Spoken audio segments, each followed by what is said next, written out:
earlier today on the north side of Fort Stewart installation at the 2nd Armored Brigade Combat Team footprint. In just a moment, I'm going to introduce you to Brigadier General John Lubas. That's spelled J-O-H-N, Lubas, L-U-B-A-S. He's the Commanding General of the 3rd Infantry Division. Brigadier General Lubas will make a statement regarding the incident and take a few brief questions. Before we begin, however, I'd like to go over just a couple things with you. We have limited time for questions given that this is an ongoing investigation, and we may not have all the information that we can share, but we will try to be as transparent as possible. We will not release the name of any victims until the next of kin notification has been complete. We will not speculate as to any intentions, motives, or backstories, given that this is an ongoing investigation. When you ask your questions, we ask that you please give your name and the affiliation in case we need to do a follow-up. And it's a little hard to hear, so please speak up so that General Lubas can hear you and that you can hear him. Thank you, ladies and gentlemen. I will now turn it over to General Lubas.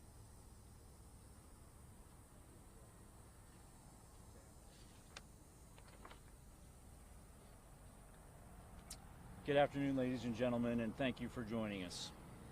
This morning, shortly before 11 o'clock, an active duty soldier assigned to Fort Stewart, Georgia, shot and wounded 5 of his fellow soldiers here on Fort Stewart. Thankfully, all are in stable condition and all are expected to recover. The alleged shooter is in custody. We have reestablished security.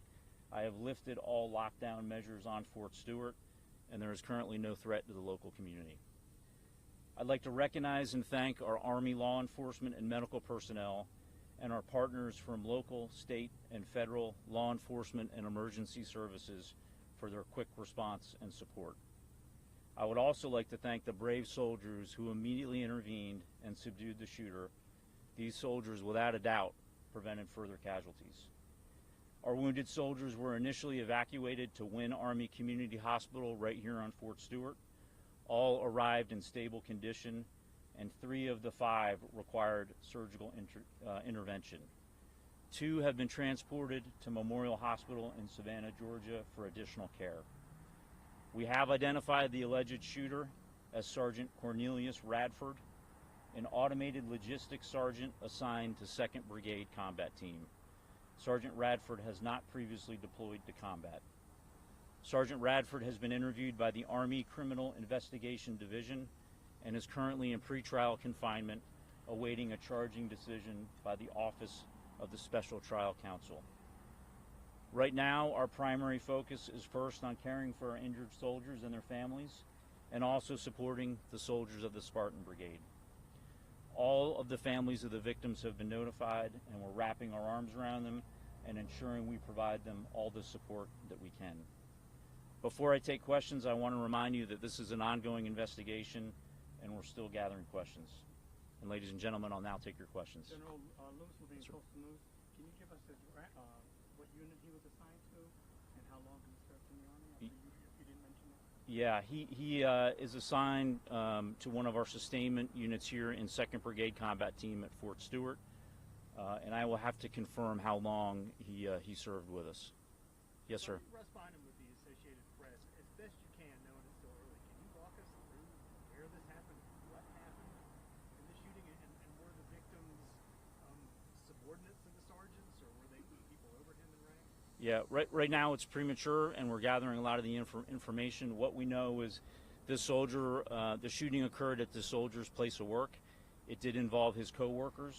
We're still not certain about the motivations, but again, he's been interviewed by Army investigators, and we believe we'll gain more information here shortly. Yes, ma'am.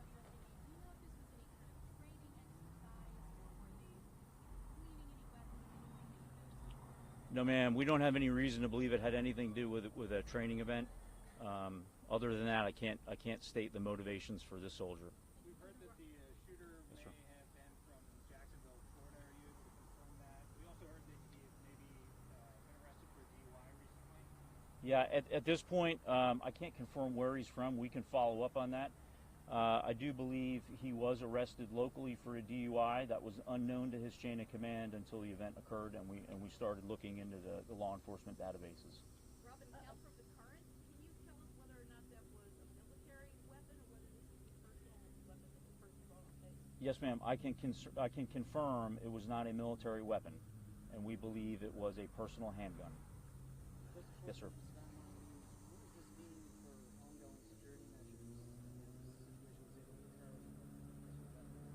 Yeah, I'm very confident in the security of this installation. We've got a great partnership with local law enforcement. As you can see here at our gates, we have armed guards in protective equipment. This one's a bit difficult, and we're going to have to determine how he was able to get a handgun to his place of duty. KATV News for Jack. Has the suspect had any prior disciplinary or behavioral issues on base? No, ma'am, not that we're aware of. But again, it's early in the investigation, but not that I'm currently aware of.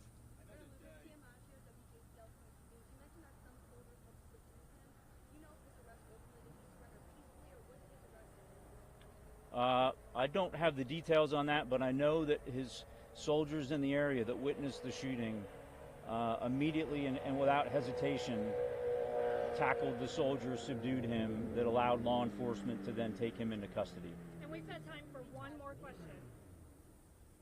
I know that you can't speak to the motivation, but if this turns out to be some situation where somebody had extremist beliefs or maybe classified as a terrorist attack, I mean, how does that change the base's response or the base's investigation moving forward?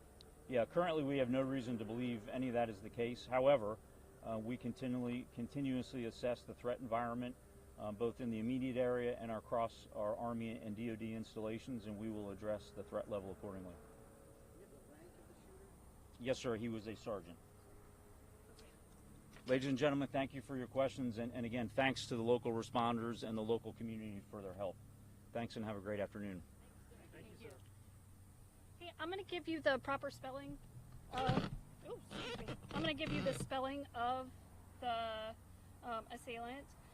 The first name is Cornelius. It's spelled Q-U-O-R-N-E-L-I-U-S.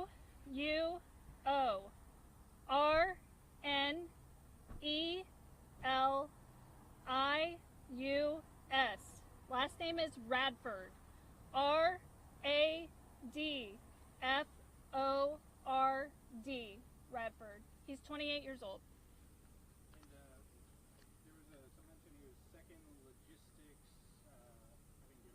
Yeah, so he is a automated logistics sergeant, a 92 Alpha with 2nd Armored Brigade Combat Team.